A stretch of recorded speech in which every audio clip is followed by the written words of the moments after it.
Prime Minister Starmer had a full day. He had several engagements with business leaders from India, participated in various events intended to foster collaboration between different sections of Indian and UK society. Notable among these are events related to the field of cinema. He visited Yash Raj Films, for instance, to look at collaboration and cooperation in film production, and agreements were entered into for the production of 3 Indian films in the UK. He also participated in a football-related event with the Premier League of the UK and its activities here in Mumbai, in Maharashtra and India. Besides, of course, having several meetings with business leaders from India. Today, in the morning, Prime Minister Shri Narendra Modi received Prime Minister Starmer at the Raj Bhavan for the official segment of the visit. The 2 leaders had wide-ranging discussions in restricted and delegation-level format to discuss bilateral, regional and global issues. Prime Minister Modi hosted a banquet lunch in honor of Prime Minister Starmer, and both leaders interacted with the Vice-Chancellors of the universities from the UK that I mentioned, and they have just finished a few moments ago a meeting with the reconstituted India-UK CEOs Forum. And as I speak now, both the leaders are participating in the Global FinTech Fest, visiting some key expositions, and both of them will deliver keynote addresses at the 6th edition of the Global FinTech Fest that is being held right here in these very premises. I think Prime Minister Starmer, if I heard him correctly, he called this a 2-parter. This is a double headed visit or engagement between India and the UK these past few months. The first part was Prime Minister Modi's visit to the UK at Chequers in July this year, when the historic free trade agreement, the Comprehensive Economic and Trade Agreement between India and the UK was signed. And that is now followed up. The momentum generated by that visit is sought to be followed up by this return visit within a short period of time by Prime Minister Starmer's visit. Let me pick up on 3 or 4 key focus areas of this ongoing visit by Prime Minister Starmer. The first major area is obviously trade and investment. The free trade agreement that was signed in July is now undergoing the process of ratification in both the countries, and both leaders in fact remarked on while even as this process is going on, how excited the trade, business and investment communities in the 2 countries are at the prospects of the full implementation of this agreement. And in fact, much of the time yesterday between the business leaders of the 2 countries was spent on making plans for future investment, future trade cooperation between the 2 sides. So this visit has in fact given both sides the opportunity to discuss deepening their strategic economic engagement in order to derive the full benefits from tariff reduction under the FTA. As I mentioned, the first meeting of the reconstituted India-UK CEOs Forum has just taken place, and yesterday, in fact, the UK Secretary of Business and Trade and the Indian Commerce and Industries Minister took stock of the trade and investment relationship between the 2 countries, and also had discussions on the Joint Economic and Trade Committee, which has been reconstituted and will reset and determine long-term India-UK trade and investment relationship. This joint economic and trade committee will also support the implementation of the India-UK FTA. The leaders also announced new joint investments to boost the Climate Technology Startup Fund for supporting entrepreneurs in sectors of climate technology and artificial intelligence. And this will also help in supporting the FTA chapter on innovation, which also ties in with some of the initiatives that we are discussing under the Technology Security Initiative. Speaking of technology, technology and innovation was the second major pillar, I would say, that was in focus during the ongoing visit. This is a very important pillar of the bilateral relationship.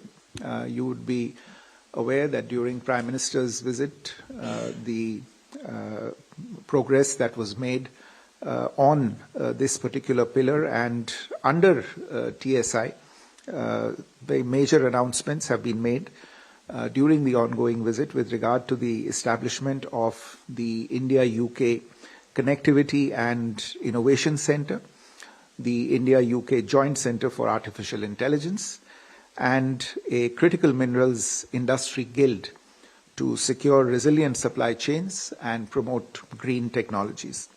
Both sides also agreed to launch Phase 2 of the UK-India Critical Minerals Supply Chain Observatory and the establishment of a new satellite campus at IIT, the Indian School of Mines in Dhanbad. A third very important pillar of the ongoing visit is education. Both the leaders discussed increasing collaboration in the education sector between the two countries. Indian students, as you might be aware, form the single largest cohort of foreign students in the UK. During the ongoing visit, the University of Lancaster and the University of Surrey were given their respective approvals for opening their campuses in India under the new education policy. So far, with this, there are 9 leading UK universities that have now received approvals for opening their campuses in India. This is literally a silent revolution in the field of education that is taking place under the NEP. And you might be aware that some months ago in July, Southampton University became the first university to actually open a physical campus in India and has already taken in its first cohort of students. So it was only appropriate that during this visit, there are 9 vice-chancellors or 10 vice-chancellors, I think, accompanying the UK Prime Minister, and both the Prime Ministers had the opportunity to engage with them and exchange views with them on this very important area of our cooperation. As I mentioned, both the Prime Ministers will be delivering keynote addresses at the 6th edition of the Global FinTech Fest, and this also serves to highlight the growing collaboration between the two countries in the area of fintech. And this was also a subject that was discussed at considerable length during the restricted talks between the two prime ministers earlier today. A fourth very important area of collaboration between the two countries, growing in significance every day, is the defense sector. And today's visit gave the opportunity to the two prime ministers to review cooperation in this sector, which has seen considerable expansion in recent years. As you might be aware, the UK Carrier Strike Group is currently off the western coast of India, exercising with the Indian Navy under Exercise Konkan. The two leaders discussed the possibility of collaboration in electric propulsion technology and the implementation of the Defence Industrial Roadmap, which was announced during Prime Minister Modi's visit to the UK earlier this summer. The two leaders also discussed cooperation in the maritime domain, including in the Indo-Pacific, and welcomed progress made in establishing a regional maritime security center of excellence to further our cooperation under India's initiative of setting up the Indo-Pacific Oceans Initiative. I mentioned earlier under climate and health cooperation, the launch of Phase 3 of the Biomedical Research Center program, the establishment of an offshore wind task force, and the signature of a letter of intent between the Indian Council on Medical Research and the National Institute of Health Research of the United Kingdom. Insofar as people-to-people relations are concerned, which are a very important and crucial area of cooperation between the two countries, the Indian origin community in the UK, which has been referred to by Prime Minister Modi as a living bridge between the two countries, forms a very important underpinning of this relationship. There is excellent ongoing collaboration under the Migration and Mobility Partnership Agreement that we have with the UK, and this is fostering collaboration in the field of youth exchange, skilling, and people-to-people ties. In conclusion, I would like to just mention that this is truly a partnership for the people. This is a partnership whose different features are translating into benefits for everyday citizens in both countries. It is bringing benefits to people in both countries, whether they be the youth, the students, exporters, innovators, entrepreneurs, businessmen, industrialists.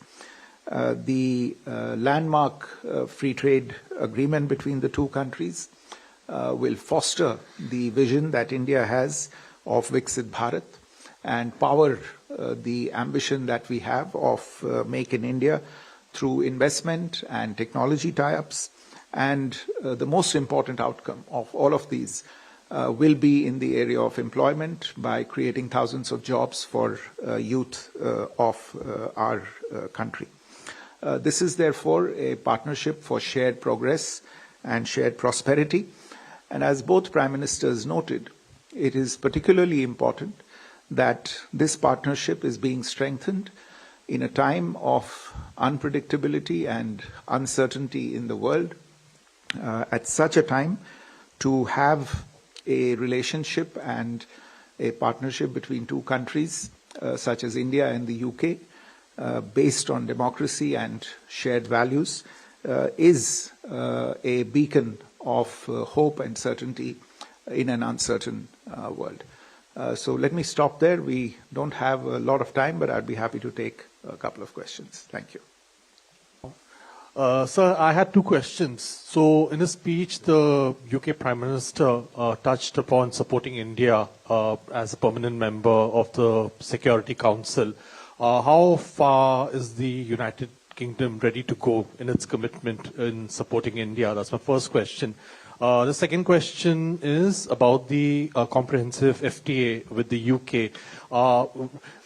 During the talks now, during the visit of the UK Prime Minister to India, which would be the first sector both governments would be focusing on?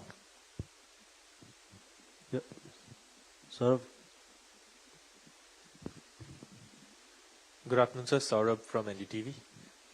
Sir, during the Prime Minister's visit to the United Kingdom, I think the issue of Khalistani extremists came up, and that was mentioned in the briefing. Did it come up during this visit in the talks? Mm-hmm. You have a question here?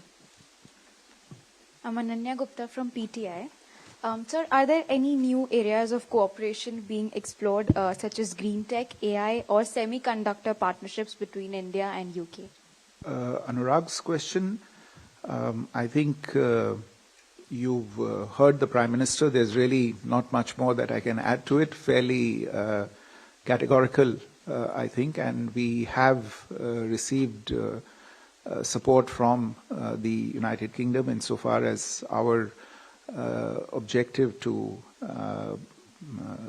gain a place as a permanent member on a reconstituted and reformed UN Security Council is concerned. The UK has been on the record several occasions in the past as well, and we very much welcome and appreciate that support.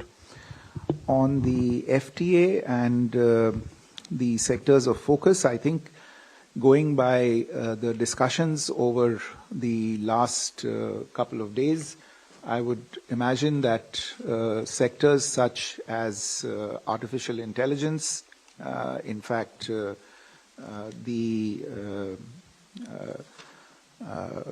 telecom, aerospace, defense, these are the areas that would be, I think, that are currently in focus. Cooperation in digital technologies, in financial technologies. I could see from the just concluded meeting of the CEOs forum that these are very much in play and the focus of the initial discussions between the two sides. So I would imagine that this would happen very soon. Under the forum that has been reconstituted, as well as the Joint Economic and Trade Committee, there would be meetings between businesses of the two sides that will actually undertake some of what you're suggesting, which is to identify regional and sectoral issues that are also barriers to trade, and those would be also examined over the next 3 to 6 months. We also have issues related to some thematic issues, such as those relating to government procurement, to trade facilitation, to rules of origin, which will also be examined and concluded between the two sides. To Saurabh's question on the activities of Khalistani extremists, yes, it is a subject that had come up in the discussions in July. It was flagged again during the discussions held today, and Prime Minister emphasized that radicalism and violent extremism had no space in democratic societies, and in particular should not be allowed to use the freedoms or abuse the freedoms provided by democratic societies, and there was need to move against them within the legal frameworks that are available to both sides. The Prime Minister also expressed his deepest sympathies once again and his condolences at the Manchester attack, the attack that took place against a synagogue a few days ago in the UK. To Ananya's question of the new areas, I think all the areas that you have mentioned, green tech I also spoke about the discussions that have taken place under the climate tech pillar between the two sides, and also just going by the discussions that have taken place in the CEOs forum, semiconductors, artificial intelligence, digital technologies, financial technologies, these are all in focus at the present moment between business entities of the two sides. Which part of the country is likely to have these 9 UK universities? You could elaborate on it. Yogesh from Doordarshan. Sir, after the first WAVE summit, we have seen the successful WAVE summit in India, and many countries have also signed MOU in different fields. So, sir, in Yashraj Films, we have also underlined that UK PM also visited Yashraj Films, and the CEO just wanted to know what are the any agreements or any things that were serious in nature in that one. Good afternoon sir, Krishna Thakur from INS. संबोधन में sir Gaza शांति समझौते को लेकर भी बात की गई, और ये कहा गया कि ये जो पहल है वो एक अच्छी पहल है. प्रधानमंत्री ने भी इस गाजा शांति समझौते का जो है जिक्र किया है. उसको लेकर आप क्या कहेंगे, आगे किस तरीके की भूमिका रहेगी? One last question, please. Yeah. I'm Chaitanya from the Times of India. I had a question about the growing anti-immigration protests in the UK right since April of 2025 to now across different cities. Was it part of any discussion, because a lot of Indians working and living there, also students sometimes are affected by this?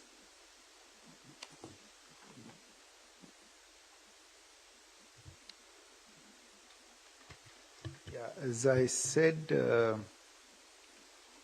are 9 universities: Southampton University in Gurgaon, Queen's University, Belfast, Coventry University, and the University of Surrey, all 3 of them in Gift City. The Aberdeen University and the University of York, right here in Mumbai, both of them, and the University of Liverpool and Lancaster University, both of them in Bengaluru. We will put out a formal list of the universities and their locations on our website as well. You can refer to this, but this is the information that I have immediately insofar as the UK universities are concerned. On the discussions with regard to the cooperation and collaboration on films and entertainment, as I mentioned, the Prime Minister, the UK Prime Minister, visited Yash Raj Film Studio yesterday and had a very good discussion there. And in fact, he was shown a documentary on the 50-year plus, 53 years, if I'm not mistaken now, of Yash Raj Films, and he was struck by the fact that not only was it a history of Yash Raj Films, but it was through the experiences and the eyes and ears of the characters in Yash Raj Films. It was in a sense a history of India, which was reflected through these films. But there was, as I mentioned, a specific understanding that has been reached to produce and shoot 3 films in the UK. Interestingly, this is a subject that was discussed at some length between the 2 prime ministers during their delegation level talks as well. And in fact, Prime Minister Modi made the suggestion that not only should we restrict ourselves to shooting films in each other's countries on the basis of the financial incentives or tax incentives that are made available, but actually try and bring people together by focusing on scripts that might have resonance and relevance in both countries, in both communities, by in fact engaging with talent, bringing acting talent, production talent, directing talent and technical talent of both countries together. And he reflected on the much greater appeal that such cross-cultural films and stories would have in both countries. And this was something that appealed considerably to the UK side, and we expect that some of these ideas will be taken up. Gaza के विषय में जो आपने प्रश्न पूछा, जैसे आपने देखा होगा कल ही कुछ इस पे और प्रगति हुई है, जो जिन लोगों के बीच में बातचीत चल रही है, कायरो में कुछ बातचीत सब दलों के बीच में चल रही है, उसमें हमारी सूचना ये है कि कुछ प्रगति हुई है, कुछ बातचीत और अभी होनी है, लेकिन जो भी प्रगति हुई है आपने देखा होगा आज सवेरे सवेरे प्रधानमंत्री जी ने उसका भी स्वागत किया है। और हमारा जहां तक स्टैंड है, हमने शुरू से ये कहा है कि जहां तक इस कॉन्फ्लिक्ट का सवाल है, हमारी आशा है कि जो सभी बंदी हैं, सभी हॉस्टेजेस हैं, उनको रिहा किया जाएगा, युद्ध बंद होगा और जो सामग्री है, ह्यूमैनिटेरियन सामग्री जो गाजा में जिसके जाने की आवश्यकता है, उसका रास्ता खुलेगा। शांति के सभी प्रयासों का हम समर्थन करते हैं, शुरुआत से समर्थन करते आए हैं और हमारी आशा है कि आगे चलते बातचीत के स्तर पे, बातचीत के द्वारा इन सभी प्रश्नों का हल निकल पाएगा। और हमने हमेशा से, आपको ये भी मालूम है, एक 2 स्टेट सॉल्यूशन का उसको हमने सपोर्ट किया है और आगे चलते जो भी इसमें अंतर्राष्ट्रीय स्तर पे प्रयास होंगे, भारत उनके साथ खड़ा रहेगा, उनका समर्थन करेगा। Lastly, to Chaitanya's question on the anti-immigration protests. And look, the issue of, insofar as these protests, etc., are concerned, these are, at the end of the day, issues that have to be addressed by UK authorities. They are a product of the dynamics operating inside the UK. But insofar as the issue of illegal immigration is concerned, it is something that is and has been a subject of discussion between the two countries. It was discussed between the leaders today as well. India has long made its position clear on this issue. We do not support illegal immigration, and whatever cooperation is required between any two countries, in this case between India and the UK, on addressing issues related to illegal immigration, we are in favor of that cooperation, and in fact that cooperation is indeed going on between the two countries. At the same time, what we are interested in and keen on is to support legal mobility between the two countries, because that is something that brings great return and benefit to communities in both countries. And it's in pursuit of that that we had the migration and mobility agreement between the two countries, which is working well and which is delivering results for both the countries. Thank you. तो भारतीय विदेश मंत्रालय की press वार्ता